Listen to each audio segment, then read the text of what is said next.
some UFOs could be controlled from other dimensions, scientists says, and we should refer to the Emerald tablets written by Thoth the Atlantean. He claims they had very advanced technology, and one of the things it could do is jump from one dimension to the other. I advise that you listen to those Emerald tablets. There's so much information in there, and obviously we should know about this.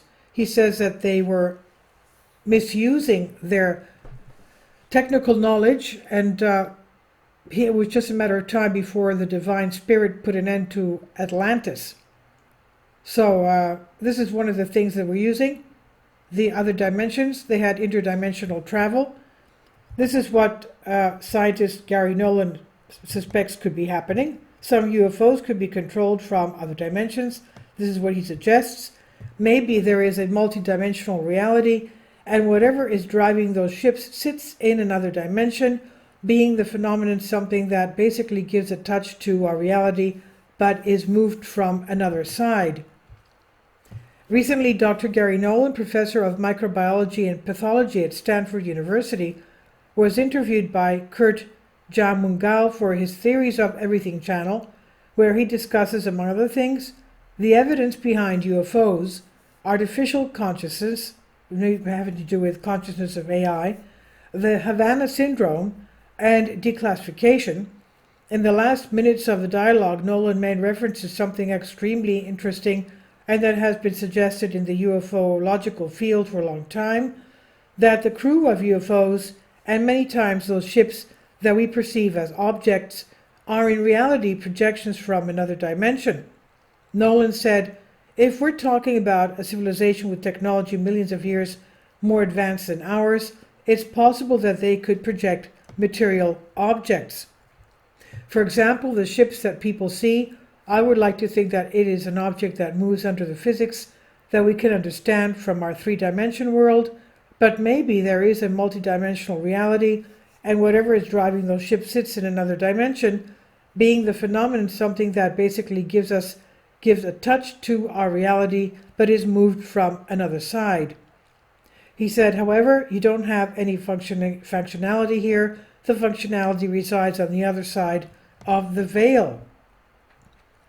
At this point, and to better understand the analogy, Jamungal recalls an example given by the great Carl Sagan to describe the fourth dimension. The astronomer imagines a two-dimensional world called Flatland, and what its inhabitants would experience if someone from a third dimension decided to interact with this lower plane. Since only two-dimension objects exist there, a third-dimensional creature could not be fully appreciated. Only the cross-section intersecting the plane would be seen. Noland agrees with what the interviewer expressed and points out that this could be exactly the reason why in many sightings no means of propulsion can be observed, since the UFOs, some not all, would be being moved from another dimension.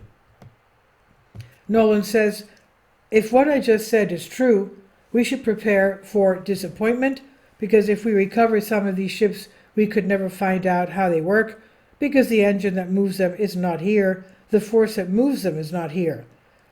But that may be the purpose.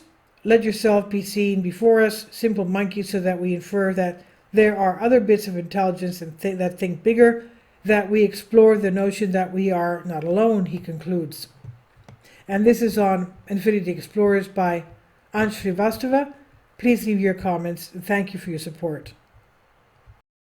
My Patreon account, the daily posts are 5 videos daily, and they are totally different from what I have on my YouTube channel.